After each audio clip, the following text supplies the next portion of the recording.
사각형을 하나 만들어 보겠습니다. 50, 50. 그 다음에 푸시 앤 풀로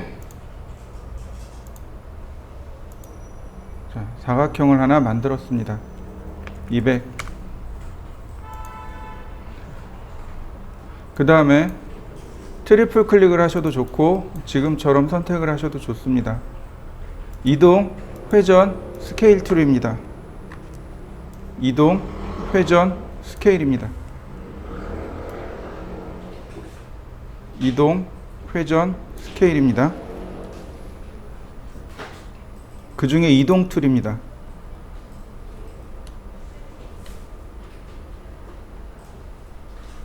시작점을 마우스로 아무데나 클릭하지 마시고 시작점을 적당히 클릭해 주세요. 보시면 이렇게 시작점이 내가 선택하는 지점이 곧 시작점이 됩니다. 그러니까 이런 끝점이나 중간점들을 시작점으로 지정을 해주시면 됩니다. 자, 이때 여기다 숫자를 쓰면 예를 들어서 100 그러면 내가 지정한 길이만 방향으로 내가 지정한 축으로 100mm 이렇게 이동하게 됩니다. 물론 그냥 이동하셔도 괜찮아요. 얼마든지 이동이 가능하니까요.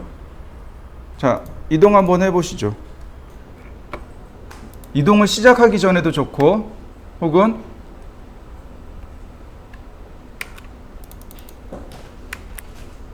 이동 명령을 시작 클릭해 놓고도 좋고 컨트롤 키를 누르면 복제가 일어납니다.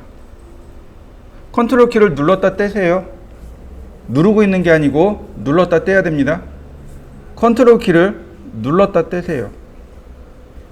그러면 복제가 일어납니다. 역시 마찬가지로 내가 지정한 거리만큼 복제도 가능합니다. 100만큼 이렇게요. 내가 지정한 간격만큼도 복제가 가능합니다. 스케치업에는 좀 특이한 기능이 있습니다. 복사를 할 때 예를 들어서 제가 100mm 간격으로 5개를 더 복사를 하고 싶어요. 그럼 이렇게 100 쓰고 엔터 치죠. 그 뒤에 이어서 별표 5 쓰고 엔터 쳐보세요. 그러면 5개가 더 복제가 됩니다. 다시 한번 볼까요? 복제를 할 겁니다. 컨트롤 키를 누르고 자 100mm 간격으로 복제하는 거죠. 이때 별표 5라고 쓰고 엔터. 그러면 이렇게 5개를 복제하게 됩니다. 100mm라고 하는 것은 무슨 얘기냐면 우리가 오해하기 딱 좋은 게 여기서 요만큼이 아닙니다. 내가 지정한 시작점에서 그 다음 시작점까지의 거리를 간격이라고 합니다. 내가 100mm를 주었습니다. 그러면 지금 제가 지정한 저만큼의 거리가 100mm입니다. 자, 여러 개를 복제하는 방법 중에 하나가 바로 이 방법이에요. 이걸 어레이라고 하는데 이렇게 어레이로 복제가 가능합니다. 한번 해보실까요? 똑같이 이동합니다. 컨트롤 키 누르고요. 자, 제가 일정한 거리만큼 띄웠습니다. 이러고 나누기 5 엔터. 그러면 여기서부터 여기까지 5개가 이렇게 들어가게 됩니다. 자, 한번 해보시죠. 선택을 할 때 보시면 면 단위로 이렇게 선택이 일어나죠. 그런데 제가 여기다가 다른 거를 이렇게 그렸습니다. 그리고 이동으로 여기다 이렇게 갖다 대면 두 개의 도형이 붙어버립니다. 이 도형과 이 도형이 붙어버려요. 그래서 트리플 클릭하면 이렇게 같이 붙어버립니다. 근데 이렇게 하는 건 한계가 있어요. 작업할 때 있어서. 그래서 우리는 어떻게 하냐면 이걸 오른쪽 이렇게 선택을 한 다음 트리플 클릭 후 선택을 한 다음에 오른쪽 버튼 눌러보세요. 그러면 여기 중간에 메이크 컴포넌트하고 메이크 그룹하고 두 가지 옵션이 나옵니다. 이 두 개 중에 하나를 선택하시면 돼요. 지금은 일단 make 그룹을 합니다. make 그룹이에요.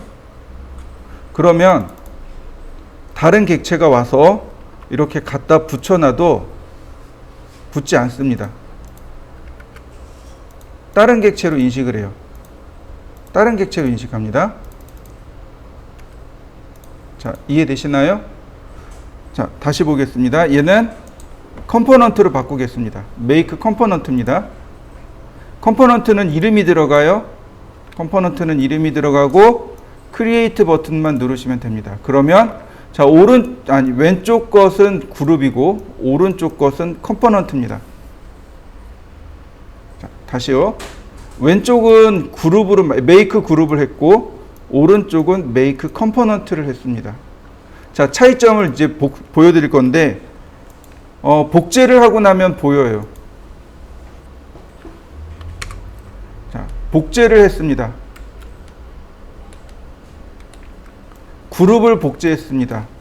이거 더블 클릭하면 그룹이 이와 같이 오픈이 됩니다.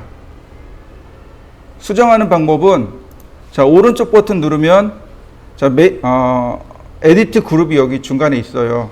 근데 굳이 이거 안 써도 돼요. 더블 클릭하시면 됩니다. 그러면 그룹이 이렇게 오픈이 됩니다. 그래서 중간에 내가 얼마든지 이렇게 수정을 할 수 있어요. 이건 그룹의 특징입니다. 자, 컴포넌트로 넘어갑니다. 컴포넌트도 똑같이 복제를 할 겁니다.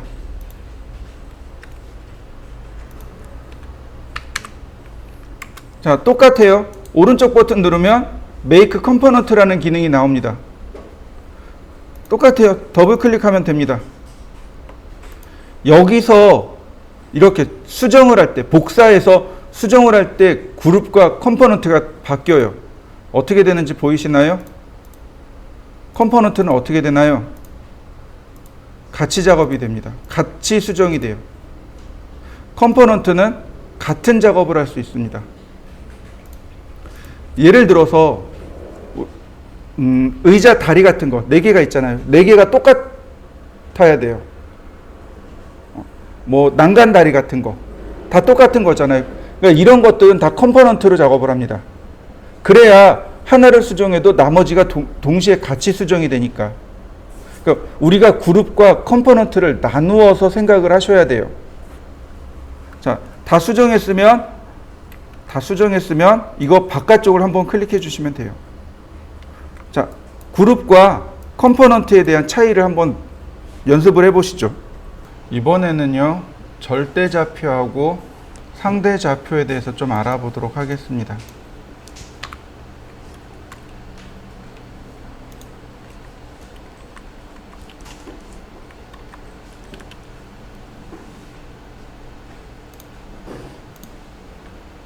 자, 우리가 라인을 그릴 때요, 이제 처음 시작점을 누르고서 여기다 이제 좌표를 쓸 수 있습니다. 여기 하단 부분에다가 좌표를 쓸 수 있는데 두 가지 방법이 있습니다. 하나는 대괄호를 누르면 됩니다.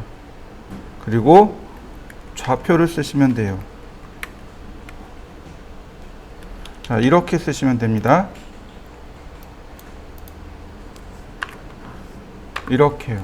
X, Y, Z 이렇게 쓰는 방법이 있고, 다른 하나는 자, 이렇게요. X, Y, Z 이렇게 쓰는 방법 두 가지가 있습니다. 이 대괄호를 누르면 반대쪽 대괄호가 자동으로 나옵니다. 소괄호를 열면 반대쪽 소괄호가 자연스럽게 나와요. 우린 그 사이에 X, Y, Z를 쓰시면 됩니다. 여기서 말하는 X, Y, Z는 좌표를 뜻합니다. 우리가 중학교 다닐 때 좌표라는 걸 공부했습니다. 위에 있는 건 절대좌표입니다. 그리고 아래에 있는 건 상대좌표입니다. 캐드에서는 하나가 더 있어요. 상대 극좌표라는 게 하나 더 있는데 스케치업에는 상대 극좌표가 없습니다. 그냥 상대좌표로 끝입니다. 절대좌표와 상대좌표 두 개밖에 없어요. 자, 보시면 절대좌표라고 하는 것은 말 그대로 절대적인 좌표를 말합니다. 즉 여기 나와 있는 0,0에서부터 얼마 떨어져 있냐 이거죠. 여기 얼마 떨어져 있는 위치를 좌표로 표기한 겁니다. 순서대로 x로 얼마, y로 얼마 이렇게요. 그게 절대좌표인 거고, 상대좌표는 현재점에서부터 x로 얼마, y로 얼마, z로 얼마 떨어져 있느냐 이걸 표시하는 게 상대좌표입니다. 예를 들면 지금 여기 제가 선을 하나 그렸단 말이죠. 자, 소괄호를 열었습니다. x로 500mm 가고 쉼표, y로 0mm 가고 z로 0mm 가세요. 무슨 얘기예요? x축, 즉 빨간색 축 방향으로 500mm 선을 그리세요. 이런 뜻이 되는 거죠. 다시 볼까요? 현재 위치에서 이렇게 y 방향으로, 즉 소괄호 열고 x로 0 가고 쉼표, y로 500 가고 쉼표, z로 0 가라. 그럼 이렇게 그려지는 거죠. 자, 위로 올라가 볼까요? x로 0 가고 쉼표, y로 0 가고 z로 500. 엔터가 안 들어갔군요. 다시 0, 500,0. 자, 그 다음 다시 0,500. 자, 맞습니까? 네, 마우스 한 번씩 움직여 주세요. 자, 그 다음에 이렇게 가려면 마이너스로 가야 되는 거죠. 0,-500,0.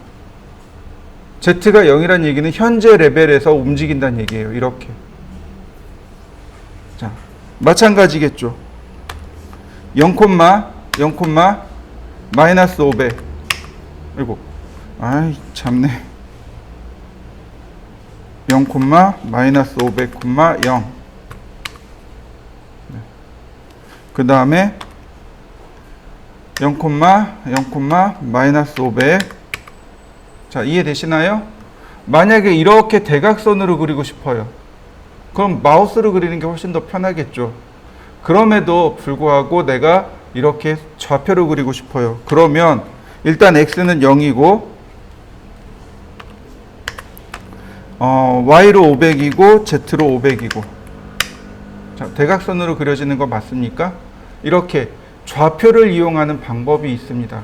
지금 제가 그린 것은 상대좌표입니다. 자, 상대좌표로 간단하게 정육면체를 한번 그려보세요. 가로, 세로, 높이가 500인 정육면체를 한번 그려봅니다. 자, 한번 그려보실까요? 절대좌표는요, 이게 처음에 시작할 때는 안 들어가요. 처음 시작할 때는 절대좌표가 안 들어가고 포인트를 하나 클릭해줘야만 비로소 절대좌표가 들어가게 됩니다. 절대좌표는 이 원점으로부터 떨어져 있는 거리를 의미합니다. 그러니까 지금 여기서부터 여기까지 얼마나 떨어져 있는지 알 수가 없는 거죠. 그래서 이런 경우는 그래서 거의 절대좌표는 쓰지 않아요. 대부분 다 상대좌표만 사용합니다. 또 하나 이렇게 쓰시면 돼요. 상대좌표를 쓸 때 예를 들어서 500,500 쓰고 엔터 치면 에러 나요. Z가 안 들어가면 에러가 납니다. 늘 Z를 쓰셔야 돼요. 근데 Z가 계속 항상 0으로 들어갔잖아요. 그러니까 이렇게 쓰시면 됩니다. 500, 쉼표, 500, 그리고 쉼표. 쉼표까지 쓰는 겁니다. 그리고 뒤에 Z 숫자를 생략하는 겁니다. 엔터. 그러면 이렇게 선이 그려지게 됩니다. 그 다음에 보시면 어떤 내용이냐면 테이프입니다. 바로 여기 있는 내용들이에요. 테이프, 바로 여기 있는 내용입니다. 즉 내가 이렇게 그렸단 말이죠. 그러면 윗 크기를 몰라요. 어떤 땐 크기를 재야 될 때도 있습니다. 이럴 땐 테이프를 이용해서 두 점을 이렇게 클릭해 주면 이렇게 두 점 사이의 거리가 툴팁으로 나오게 됩니다. 한번 여러분들도 해보시죠. 어렵지 않아요. 그냥 클릭해 주시면 간단하게 두 점 사이의 거리가 나옵니다. 자, 그 다음에는 이 아래쪽에 보시면 프로텍터가 있습니다. 각도계예요. 이 아래쪽에 앵글이 표시되니까 잘 보세요. 제일 처음 원점입니다. 그 다음에 시작 각도고요. 그 다음에 끝 각도를 지정해 주시면 여기 각도가 나오게 됩니다. 역시 각도도 한번 재보시죠. 이런 게 있어요. 테이프에 보시면은요, 중간이나 이렇게 클릭해 보면 뭔가 이렇게 딸려 나올 겁니다. 뭔가 하나 딸려 나오는 거 보이시나요? 자, 클릭해 보면 일반적으로는 잘 안 나오지만 이렇게요. 자, 딸려 나오는 거 보이시나요? 이걸 뭐라고 하냐면 가이드라고 합니다. 가이드. 네, 이 가이드를 이용해서 작업을 할 수 있습니다. 예를 들어서 이런 식으로요. 테이프, 자, 이 방향으로 500 곱하기 5개. 안 나오나요? 500 곱하기 5개. 네, 안 되는군요. 얘는 500. 자, 이런 식으로.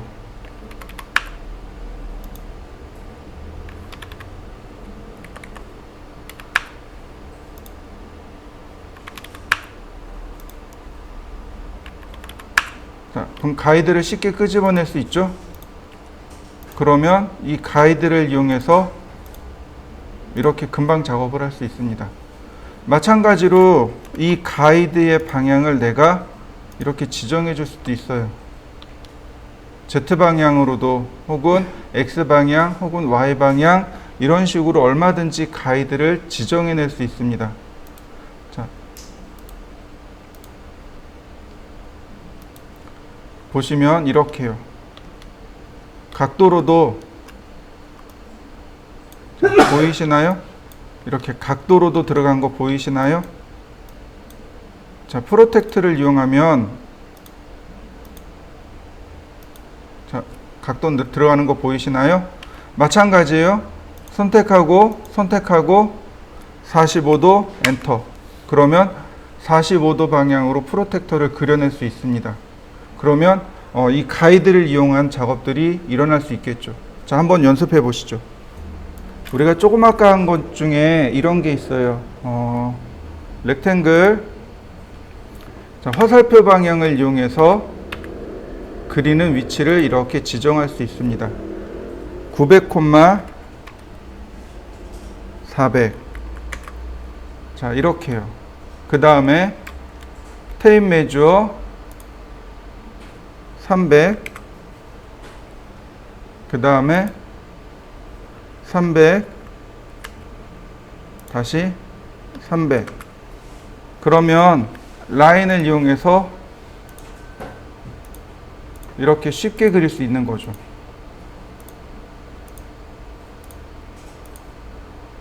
그 다음 이레이즈로 네, 지우면 되죠. 그 다음 마지막으로 프레스 앤 풀로 450 엔터. 자, 어떤가요? 금방 그려지는 거 맞나요? 자, 이것 말고도 115쪽에 있는 내용을 가이드를 이용해서 같이 한번 그려보세요. 자, 이번엔 가이드를 이용해서 이 모서리를 깎아내는 방법에 대해서 알아보겠습니다. 캐드에서는 필렛이라는 기능이 있지만 스케치업에는 필렛이라는 기능이 없습니다.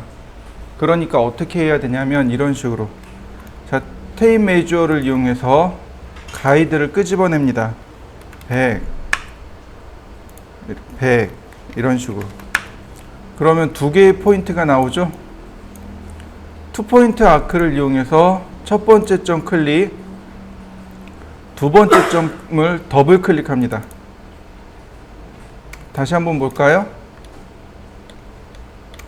자, 테이프 메주어 똑같이 100mm 아크 첫 번째 점, 자, 클릭하고 더블 클릭. 이해되시나요? 두 번째를 더블 클릭하시면 됩니다. 테이프 메주어 100mm 아크 더블 클릭. 그러면 모서리가 이렇게 싹 잘리게 됩니다. 자, 이걸 연습을 해 보시고요. 128쪽만 일단 해 보시면 됩니다. 자, 렉탱글. 자, 방향을 잘 잡고요. 500, 500. 그 다음 이동 툴로요. 자, 컨트롤 눌러서 100 엔터 곱하기 5 엔터. 그럼 500mm 간격으로 쭉 복제가 됐죠. 그 다음 마지막 테이프 메주어로 100mm 100mm. 자, 보시면 그 다음에 이제 여기 라인 그리는 부분들 있죠. 자, 이렇게 들어오니까 그 다음엔 여기네요. 그 다음에 이레이즈로 이렇게 생긴 거죠. 자, 이해되시나요? 네. 이거를 일일이 그리지 않아도 지금처럼 모서리를 복제를 해서 그리시면 조금 더 빨리 그리실 수 있을 겁니다. 자, 한번 해보시죠. 좋습니다. 보통 옵셋은요, 여기 있습니다. 익스트루드 옆에 여기 있습니다. 이게 옵셋이에요. 여기 있네요. 이게 옵셋입니다. 옵셋입니다. 자, 옵셋은 라인에 들어가는 게 아닙니다. 이렇게 라인에 들어가는 게 아니고 이와 같이 면에 들어갑니다. 자, 사용하는 방법들을 좀 알아보면 일단 클릭해서 내가 지정한 거리를 입력해주면 이와 같이 옵셋이 일어납니다. 자, 다시 한번 볼까요? 클릭한 다음 100mm. 자, 옵셋 들어가는 거 맞습니까? 한번 해보실까요? 모서리를 선택해 보세요. 먼저 모서리를 최소 2개를 선택해야 됩니다. 최소. 그 다음에 옵셋. 그러면 선택된 모서리로부터 옵셋이 일어납니다. 만약에 내가 3개를 선택한다면 어떻게 될까요? 모서리 3개를 선택하게 되면 자, 이런 식으로 옵셋이 일어나게 됩니다. 그러니까 캐드의 옵셋하고는 완전히 달라요. 면에 대해서인데 만약에 내가 면을 선택하지 않고 옵셋을 한다면 그냥 면의 중심으로 들어가겠지만 선택을 하게 되면 모서리를 선택하게 되면 그 모서리로부터 옵셋이 일어나게 됩니다. 이게 조금 다른 점이에요. 자, 이걸 염두에 두시고 129쪽에 있는 내용을 한번 그려보세요. 2개입니다.